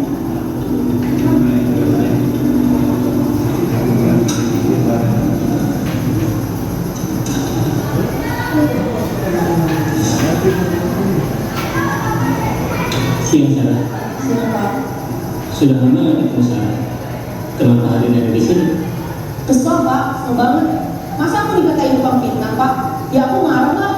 Aku balik katain mereka di depan kelas. Kesel banget. Oh begitu. Ya pasti kamu marah dan kesal. Bapak juga akan marah apabila ada yang menuduh Bapak seperti itu. Kemudian pada saat itu kamu mau melakukan apa? Ya saya langsung ngatain mereka lah Pak. Kesel banget. Saya bentak-bentak dia di depan teman lain. Oh begitu. Pasti kamu melakukan seperti itu karena suatu alasan tertentu kan? Iya lah, masa saya diam saja Pak. Ya saya bela diri lah. Masa saya dituduh tukang fitnah? Ya wajarlah. Mempertahankan harga diri itu sesuatu yang penting buat kamu. Beruntung kamu tidak bertindak lebih gagal lagi. Hanya membentak-bentak. Iya Pak. Untung saya masih bersabar dan hanya meminta saja. Sudah gemes kepala, saya pasti bela diri lah. Ya pasti ya, tapi kamu memilih untuk tetap bertahan dan bersabar. Kamu memilih untuk tidak berbuat lebih parah lagi, kan? Iya. Nah, sekarang coba kita lihat lagi tindakan kamu yang mentak-mentak Eka di kelas.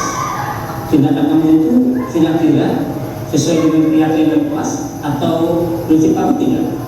Enggak lah Pak, capek Pak di rumah. Jadi keyakinan atau prinsip mana yang kurang sesuai dengan keinginan kamu? Ya, saya sebenarnya sangat menghargai orang lain. Mungkin saat itu saya menjadi emosi, jadi tidak menunjukkan sikap itu. Kamu meyakini tidak? Menghargai orang lain itu penting bagi kamu? Yakinlah Pak. Iya, setuju. Kita harus saling menghargai. Namun ada juga keyakinan yang kita sepakati yang perlu kita jalankan apabila kita sedang marah, kan? Ya, saya bisa lebih proaktif, mulai dengan diri sendiri. Saya bisa jadi lebih sabar, dengan berpikir mau apa selanjutnya. Kira-kira kamu bersedia memperbaiki masalah ini tidak? Sedia Pak. Kalau kamu memperbaiki masalah ini, kamu akan menjadi orang seperti apa? Saya akan menjadi orang yang bertanggung jawab kali ya Pak. Dan senantiasa proaktif. Iya, menurut kamu bagaimana rasanya menjadi orang seperti itu? Ya nyaman lah, bangga bisa bersabar dan mengambil. Baiklah kalau begitu. Yuk kita pikirkan bagaimana memperbaiki masalah ini.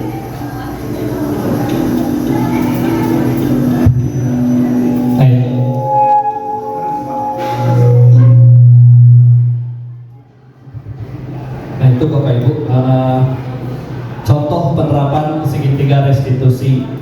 Nah bagi saja Pak Ramdan tadi ketika mendapat kasus seperti itu, emang perlu kesabaran Pak untuk melakukan proses itu. Tidak bisa kalau misalnya langsung blok hukum, ya berarti kita bertindak sebagai hukum. Nah itu sebenarnya pilihan juga ya, pilihan kita sebagai guru, kita akan di posisi yang mana. Tapi mohon maaf, ketika kita mengambil satu peran, posisi kontrol yang kita ambil, misalnya kita sebagai penghukum, itu akan jadi brand identitas kita ya ke depannya dari anak itu, labeling gitu kan, tuh tukang hukum.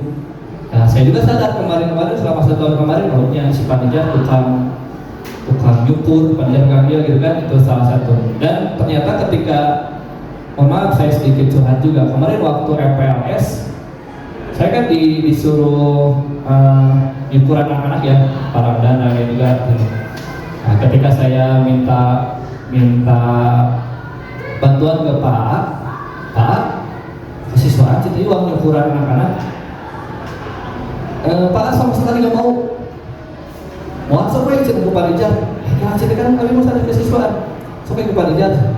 Ternyata Pak sudah mempelajari modul ini, sudah tahu prinsip-prinsipnya seperti apa, dan Pak tidak mau jadi di-labeling sebagai penghukum. Sampai ke Panijar. Nah, jadi mungkin kita sama-sama Bapak Ibu, meskipun sebenarnya harus ada sosok yang jadi malaikat pencabut nyawanya juga, tapi ya mungkin kedepannya kita bisa beralih sedikit-sedikit dari penghukum menjadi pembuat merasa bersalah atau ke ini. Enggak, buka aja. Ya, boleh. Mendapatkan label sebagai penghukum anak-anak. Ya. Hubungannya anak-anak yang dicoba sama panitia sakit dan kena mental dan dilabel kembali kalau panitia itu membuat mental anak itu dengan hanya mencukur, karena mencukur itu ditugaskan dari sekolah. Panitia menyikapinya bagaimana? Ya itu, jadi ketika brand image itu kan nempel ya, panjang nempelnya gitu, malah satu generasi lah bakal hilangnya, karena satu terus awas panitia tukang liburan gitu kan. Nah sebenarnya ketika kemarin ketika saya belum tahu materi ini, ya nggak apa-apa, nggak jadi masalah sebenarnya. Kedua, anak-anak siun ke saya, ketika melihat saya misalkan siun ayam cukur gitu kan, oke, awalnya seperti itu. Tapi ketika dipikir-pikir deh, apakah selamanya saya harus menjadi seorang penghukum?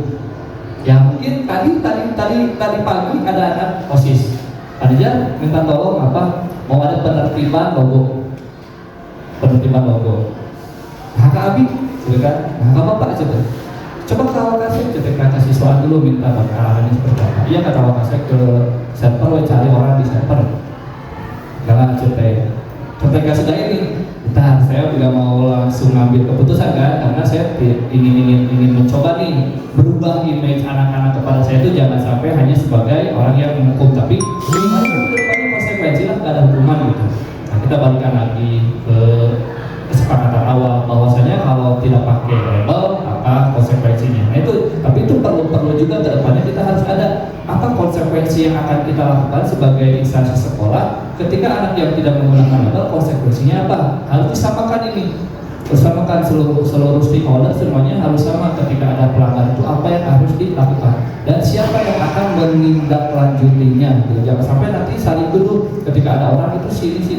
Kalaupun misalkan harus semuanya, kita sama semuanya harus bergerak bareng gitu. Jangan sampai hanya melabelkan ke si A si B saja. Jadi identitas si penghukum itu hanya kepada orang tersebut, gitu kan? Jadi tungtungan ada malaikat baik, ada malaikat pencabut nyawanya. Nah, misalkan ada Abimah guru baik, Abimah ketika melihat pelanggaran di depan mau pipilut, dan saya tidak mau dilabeli oleh anak menjadi seorang penghukum. Oh kita mau urusan kapan dijawab? Ya kan, nggak mau seperti itu saya juga. Gitu. Nah, jadi kita perlu kesepahaman bersama nih, jangan sampai ada istilah, ada guru baik, ada guru galak. Nah, jadi sama-sama kita bergerak bareng. Gitu. Jadi tidak ada sebagai penghukum, tidak ada sebagai itu mungkin Bu. Jika tidak jawab ya, tapi setidaknya itu yang saya rasakan. Ya, itu tidak menjawab dan betul-betul karena pada dasarnya kita semua tahu sadar itu. Ketika tidak ada penghukum di sana, kita tahu oh berarti dari awal sampai akhir kita kan belum ada yang namanya konsekuensi ketika anak anak dengan kondisi rambut yang gondrong dan lain sebagainya memang dari dulu memang dicukur, gitu. Terus logikanya ketika memang itu dari dulu dari ada sampai sekarang juga kita nggak ada yang kesepakatan bersama ketika itu harus dibagaimanakan, begitu. Terus kondisinya kalau kita semuanya jadi ibu peri semuanya, gitu. Kondisinya secara diferensiasi anak-anak itu tidak semuanya akan paham kan ketika membuat anak itu merasa bersalah. Senin yang pertama saya melihat anak itu dengan kondisi sepatu yang memang abu, itu bukan hitam, itu abu dengan biru, begitu. Semua dibuat untuk itu kan nggak boleh, begitu. Terus tadi pagi saya lihat itu juga, begitu. Tentu kondisinya dari sekolah apa yang harus dilakukan ketika anak itu tidak memakai sepatu yang sesuai. Apakah itu harus dibuka? Terus kemudian ketika saya itu harus dibuka karena itu tidak boleh ada di sekolah. Terus ketika anak ke masjid memakai sepatu, acugang paku, yang disalahkan siapa? Buka jual tidak pikir di depan, begitu. Karena memang kita tidak ada dari atas itu penyamaan kesepakatan itu, begitu. Jadi bahasanya adalah, oh gara-gara membaca tidak pikir di depan, itu kan suatu bentuk hukuman yang tanpa kita adili. Nah itu emang harus seperti apa dan bagaimana? Kita ngomongin tentang vanisme, ngomongin tentang konsekuensi seperti itu. Sementara konsekuensi buat kita sendiri itu seperti itu ketika kita jadi penghukum, ketika kita jadi malaikat. Ya betul. Jadi Pak Pamela. Berkaitan dengan tadi, ini kaitannya dengan best practice kan, apa yang pernah saya lakukan dengan tadi pertanyaan Pak Ramdan, bagaimana para siswa yang kedapatan merokok. Waktu saya baru saja menjadi guru di sekolah swasta, jadi ada anak sudah beberapa kali ketangkap alasan merokok di WC. Ya. Kemudian kami ajak bicara berkali-kali, hanya iya. Kemudian satu saat, karena kita sudah ada kesepakatan, cuma tidak tertulis, ya. Konsekuensi itu sebenarnya bisa terjadi jika antara guru dan siswanya sudah ada kesepahaman. Jadi cap labelingnya juga anak akan memahami mengapa akhirnya guru itu dilabeling. Ya, jadi masalah buat saya labeling terjahat, jadi guru terjahat juga oleh anak menjadi masalah. Saya datang ke sekolah bukan untuk dicintai oleh anak-anak, bukan untuk disenangi oleh anak-anak, bukan juga untuk tidak senangi oleh anak-anak. Jadi biarkanlah anak itu melabeli kita menjadi guru terbaik, guru yang kerja, nggak jadi masalah. Selama kita masih bisa berkomunikasi dengan anak, itu baik-baik saja buat saya. Apa konsekuensinya? Jadi ada dua yang pernah saya lakukan. Pertama, tadi yang kedapatan merokok. Setelah ditanya apakah ternyata dia ingin eksistensi, ya dengan merokok itu gagal-gagal. Yang kedua yang kabur lewat panjat pinang itu, ya panjat tebing, ya climbing wall itu, dia lewat WC karena ada saluran yang terbuka. Kebetulan saya sendiri yang lihat pada saat itu. Kita sudah ada kesepakatan dengan murid bagaimana di upacara diumumkan, ya jadi semua setuju dengan tindakannya paling keras pada saat itu, ya. Karena tadi sebagai manajerial itu sebenarnya harusnya sebagai manajerial itu tempatkan di awal kalau menurut saya. Yang baru kalau secara manajerial itu tidak bisa tempatkan dulu itu sebagai penghukum. Sebenarnya kalau menurut saya penghukum itu sebagai tindakan tertinggi sebenarnya, tindakan terakhir. Jadi bukan manajerial dulu, ya. Setelah bukan penghukuman dulu tapi manajerial dulu posisinya harusnya seperti itu. Nah saya sudah coba kepada anak bagaimana konsekuensi itu dibicarakan sampai satu saat orang itu manjat atau satu saat bukan dua orang. Yang satu merokok, karena kesepakatannya kalau merokok lagi kamu siap menerima konsekuensinya harus merokok di depan banyak orang. Satu bungkus dirokok pada saat itu siap, ternyata ketemu. Ya, bukan hanya saya sebagai saksinya, tapi anak-anak lain juga. Akhirnya oleh Pak, konsekuensinya Pak, jangan hanya bicara saja. Akhirnya anak itu datanglah, bawa rokok beli sebungkus, dirokok. Seberapa kuat kamu merokok 12 batang rokok jarum coklat, ya. Ternyata baru 3 kenyotan, 4 kenyotan dia sudah batuk-batuk. Akhirnya Pak menyerah Pak, saya nggak akan berani lagi merokok di sekolah. Itu kan artinya apa, penghukuman pun bisa menjadi hal yang positif, anak menjadi jerah, ya. Kenapa? Yang saya lihat bukan ini salah PMM. Yang saya lihat saya baca kemudian melihat beberapa tayangan video. Akhirnya apa? Dia hanya menggunakan video-video itu berdasarkan skenario yang ingin dicapai oleh dia saja. Ya, sementara di lapangan dia nggak pernah bergerak ke lapangan ke sekolah sama sekali. Ya, begitu juga yang climbing wall, ya, dia sudah ketahuan oleh guru lain berapa kali, kebetulan oleh saya yang terakhir mungkin hanya Pak kita setuju. Boleh kamu kabur lewat dinding, tapi dengan syarat. Kalau kamu bisa bolak-balik naik turun ke dinding ini 5 kali, saya akan bebaskan kamu balik irahawae menang. Tapi akhirnya tolong 5 kali bolak-balik ngajleng, balik 4 deui masuk lagi ngajleng lagi. Ternyata baru 3 kali dia sudah pengkor Pak. Ya, dan nggak sanggup lagi untuk naik panjat tebing itu lagi. Dan akhirnya anak itu pun kapok. Ya. Jadi ada beberapa yang oleh orang lain, mungkin oleh guru-guru lain nggak mau kita dilabeli oleh guru jahat, ya, terpaksa harus kita terima. Ya kenapa? Yang penting kita masuk ke sekolah itu tidak punya tujuan untuk disayangi oleh anak, kayak Pak, anak memberikan hampers kepada kita. Akhirnya kita menjadi seorang pendidik yang tidak netral gara-gara sebuah hampers. Ya, makanya saya menolak sebenarnya ada hampers dari anak-anak itu. Ya, kenapa? Akhirnya kita tidak netral, bahwa kalau si A memang tidak mampu ya tidak mampu saja. Kita kasih arahan lain, ya. Jadi jangan dikatakan bahwa kita untuk ke sekolah ini untuk disukai oleh murid bahwa kita itu memberikan nilai jor-joran juga. Ya, makanya sampai sekarang saya dibawa-bawa ke sekolah manapun saya nilai seperti itu. Biarlah anak-anak melabeli saya seperti apa. Toh saya di kelas juga memberikan arahan kepada mereka. Mengapa saya memberikan nilai seperti itu? Jadi buat saya video-video tayangan di PMM itu hanya keinginan mereka saja, padahal di lapangan tidak seperti itu, di sekolah seperti itu. Saya yakin kalau di SMA Negeri 4 anak-anaknya seperti yang di skenario itu, kita nggak akan kesulitan. Ya, iya Pak, saya bisa ini Pak, saya bisa.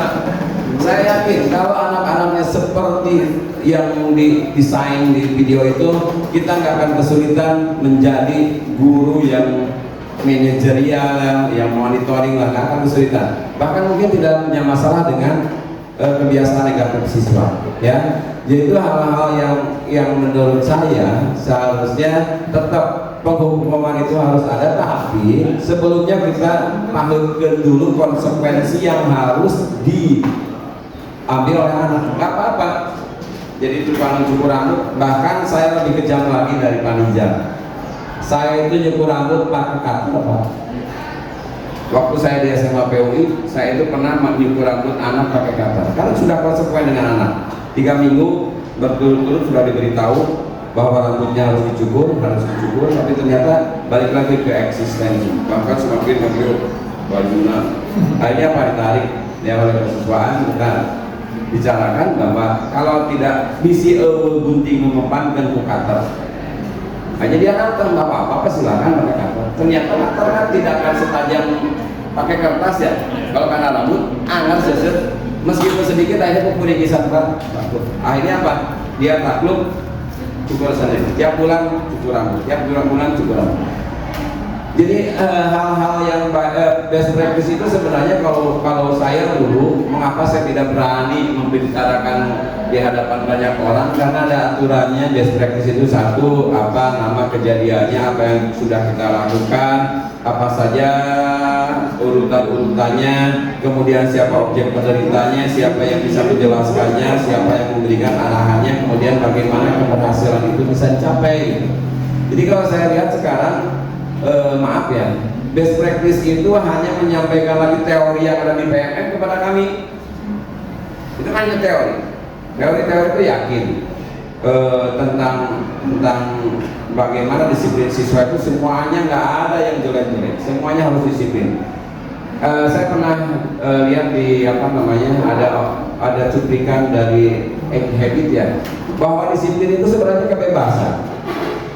Ya, disiplin itu bukan kekangan. Tadi disiplin itu belajar, betul. Kalau orang mau bebas, ya disiplin. Ya, coba kalau atlet tidak disiplin, bisa dibayangkan. Ya, dia tidak pernah disiplin latihan.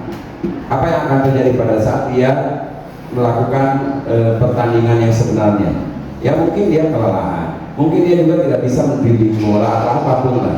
Kenapa dia tidak disiplin latihan? Tapi pada saat dia disiplin latihan, dia tahu mengukur kemampuan dirinya, dia tahu mengukur waktunya, maka dia akan melakukan bebas apapun untuk melakukan atraksi selama dia sudah mampu mengukurnya. Kenapa? Dia disiplin latihan.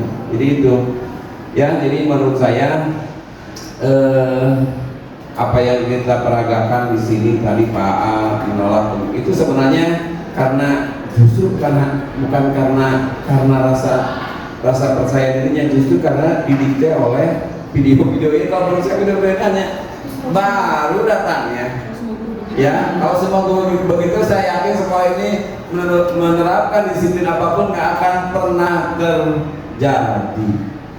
Coba kalau semuanya bersifat manajerial, semuanya guru itu manajerial, ya. Saya yakin, sebab ini yang jadi contoh itu semuanya di sekolah-sekolah cikal yang muridnya saja sudah berkualitas, bayarannya sudah tinggi, mereka tinggal cukup coba kesini nanti kamu begini ya. Yang di rumahnya saja tidak lagi tadi kalau manajer membutuhkan 5 dasar kebutuhan manusia itu sudah tidak lagi dipikirkan. Mungkin mereka tidak makan karena memang puasa Senin Kamis, ya.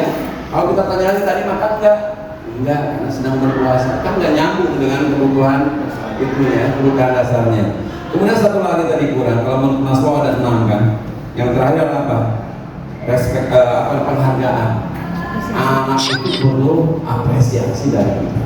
Ya, kalau memang belum waktunya diapresiasi, ya kita tarik semangatnya supaya lebih tinggi lagi, itu orang lain juga bisa seperti itu. Jadi itu pengalaman saya berkaitan dengan bagaimana mendisiplinkan siswa. Akhirnya saya juga dilabeli tekam hukum, tapi nggak apa-apa. Kalau akhirnya terdapat kenyamanan lah, anak-anak di sekolah tidak lagi membicarakan bahwa si yang ngarapoket jadi hukum, si yang malu jadi hukum, ya. Karena kita banyak permisifnya, akhirnya semakin hari semakin banyak kejadian-kejadian baru. Karena kita terlalu permisif, ya nggak apa-apa lah, ya. Itu yang salah siapa? Balik lagi ke kita. Karena kita tidak pernah memberikan keyakinan pada siswa bahwa semua kesalahan itu ada konsekuensi hukumannya, ya. Karena akhirnya konsekuensi hukumannya, ujung-ujungnya kan hukum, ya. Tapi harus dibicarakan dulu hukumannya seperti apa. Gitu. Makanya yuk barengan ayah ibu maunya seperti apa kelas di sekolah ini, hukumannya seperti apa, harus juga ibu yang menentukan nih kalau ini melanggar seperti apa, tapi harus bagaimana gitu. Ada pelanggaran pertama, pelanggaran kedua, pelanggaran ketiga dan seterusnya.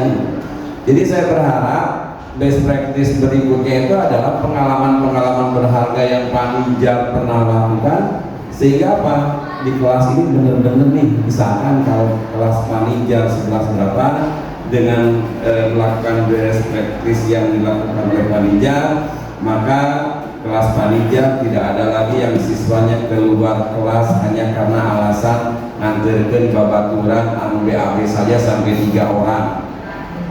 Ya, nggak akan ada lagi alasan yang pergi ke WC tapi ujung-ujungnya ke kantin. Ya, itu kan bagian dari best practice yang benar-benar pengalaman yang paling penting yang pernah Pak Nijar laksanakan dan itu berhasil. Makanya disebut dengan best practice, ya, atau praktik baik yang sudah dilaksanakan. Jadi itu saja mungkin Pak Nijar, mohon maaf terlalu panjang lebarnya. Ya, terima kasih. Assalamualaikum. Waalaikumsalam. Hatur nuhun Pak, sebuah hal yang sangat berharga karena jadi alhamdulillah tadi kalau saya bisa menarik benang merahnya itu ada konsekuensinya ya Pak. Jadi sebelum meskipun tadi kita bertindak sebagai manajer, sebagai penghukum, yang paling penting adalah ada aturan yang jelas. Aturannya apa, konsekuensinya apa, aturannya apa, konsekuensinya apa. Nah, jadi supaya ketika semua guru mau bertindak sebagai apapun, misalnya tadi sebagai penghukum, tahu hukuman apa yang harus dilakukan atau konsekuensi apa yang harus dilakukan. Jangan sampai misalkan hari pas ke panitia maka berangan teh, iya, hari pas ke buka jual.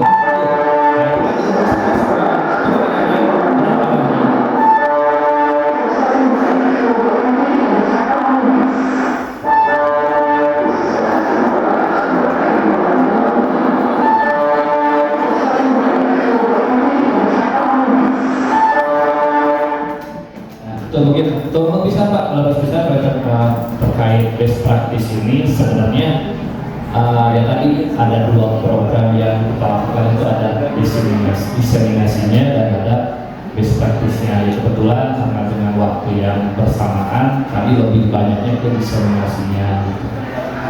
Itu kan Pak Insya kedepannya kita coba lebih optimalkan lagi prosesnya. Maaf satu. Yang sering kita lupakan adalah kita terlalu sering membiasakan, tapi kadang-kadang kita lupa memberikan kesadaran bahwa kebiasaan itu membentuk kesadaran coba. Iya. Itu yang sering kita lupakan. Kita biasa ngaji pagi-pagi, tapi kita nggak tahu apa sih manfaatnya ngaji pagi-pagi. Iya. Ya, maknanya seperti itu. Nah ini yang kurang dari kita dalam memberikan pemahaman bahwa kebiasaan itu harus memberikan kesadaran. Nah ini yang harus dibangun itu justru kesadarannya, bukan kebiasaannya. Sebab dengan sadar dia pasti yakin akan terbiasa. Terima kasih. Dan sebenarnya ini juga kalau harus dikritisi juga, kita itu lebih cenderung ke seremonial Pak. Semua kegiatan-kegiatan dilakukan itu hanya seremonial. Jadi kan ya ketika kita di sini juga secara pribadi ini seremoni sebenarnya. Esensinya apa? Ya mudah-mudahan kita sama-sama punya akhir dari setelah pasca diseminasi atau praktik baik ini ada hal yang bisa kita ambil ke depannya. Jangan hanya ikutan tanda tangan terus beres ya udah back to basic, kembali lagi ke adat. Itu kan tidak seperti itu. Ya kita coba setelah beres ini apa yang bisa kita ambil dari apa yang bisa kita pelajari dari ini, ya mudah-mudahan ada hal yang baik. Itu mungkin karena kompas masih ada kedepannya Bapak Ibu kita ternyata seru juga ya. Assalamualaikum warahmatullahi wabarakatuh. Terima kasih atas waktunya. Mungkin saya akan bicara pengalaman juga ya Pak. Jadi yang saya tahu ya, yang namanya lembaga pendidikan itu selalu memegang 3K ya. Yang pertama komitmen dulu, kemudian konsisten, yang ketiga konsekuensi. Jadi kalau 3 komponen itu dipegang, itu akan kuat. Pada waktu komitmen, kita bentuk sikap, mental, dan kepribadian siswanya dulu, sikap dan mentalnya dulu. Ya, setelah ditentukan waktu MPLS, makanya saya ingat kalau di sini, kalau dulu itu kan ada yang namanya LPDS, latihan peningkatan disiplin siswa. Kalau sekarang langsungnya LDKS apa ya? Nah, apabila itu ditetapkan, pertama komitmen dia menjadi warga SMA Negeri 4 itu jelas. Kemudian pas melangkah ke konsisten dan ujungnya konsekuensi, itu aturannya harus jelas juga, biar sama. Jadi langkah kita sama, memberikan sanksi sama gitu. Makanya saya ngajar di kelas 10.1 sampai 10.11 beda-beda Pak. Saya sudah sampaikan rule of the game dulu, rule of the game, aturan main. Awas, aturan main belajar dengan Bapak adalah ini. Dan harus dijelaskan, lalu saya mungkin salahnya dia tanda tangan ya. Mungkin itu kemudian ya dari kan kalau di kelas langsung kan ya. Tapi siswa itu sesudah diberi ya awal pertemuannya rule of the game, aturan main belajar dengan sampai kategori penilaian disampaikan, dia ngerti. Yang penting dia ngerti, apabila sudah ngerti dia bakal paham. Oh, kenapa saya dapat sanksi ini?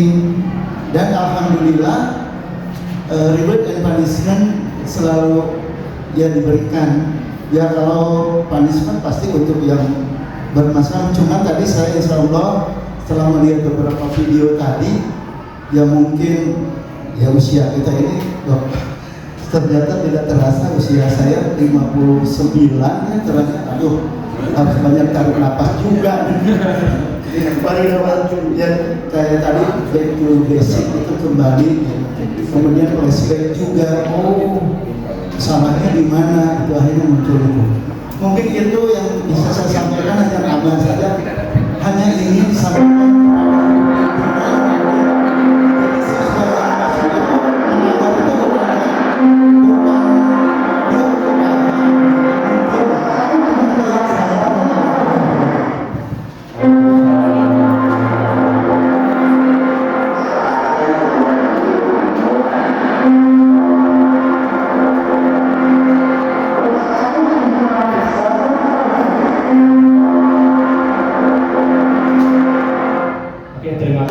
Bapak senior, kotak makanan dari tadi pas awal, aduh cetek. Saya posisinya ada di lokasi kumpul, terus saya senior, tapi yang mudah-mudahan pas harus ngajar dan ojek kameranya banyak tadi kita sama-sama dan ke depannya tadi kalau benang merah yang bisa saya ambil, Pak Sumatri kan menyampaikan adalah dari awal itu harus ada kesepahaman antara aturan dan konsekuensi itu ya Pak ya. Sebenarnya itu yang harus, dan emang kalau menurut kita lihat di sekolah kita belum seperti itu, belum ada ketika melanggar ini apa konsekuensi, ketika melanggar ini apa konsekuensi. Nah, itu mungkin bisa jadi tambahan ya, alhamdulillah ada alokasi kurikulum bisa jadi input Pak ke depannya ketika ada alokasi itu bisa mungkin dikomunikasikan dan ditambahkan ke depannya. Oke Bapak Ibu, karena waktu sudah menunjukkan pukul 12:30 dan juga ada kegiatan lain di kelas dan kita berusaha pohon. Terima kasih atas atensinya, saya sangat berterima kasih, sangat menghargai apapun yang Bapak Ibu sampaikan. Mudah-mudahan itu jadi pembelajaran buat saya pribadi dan umumnya buat kita semua Pak di sekolah SMA 4 ini. Kedepannya kita lebih baik lagi proses pembelajaran dan anak-anak bisa tambah disiplin lagi. Itu saja yang bisa disampaikan. Mohon maaf atas kekurangannya. Wassalamualaikum warahmatullahi wabarakatuh.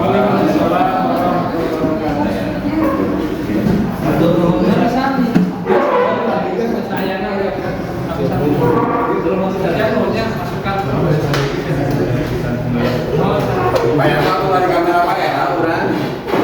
Jangan itu udah lama. Atur nuhun.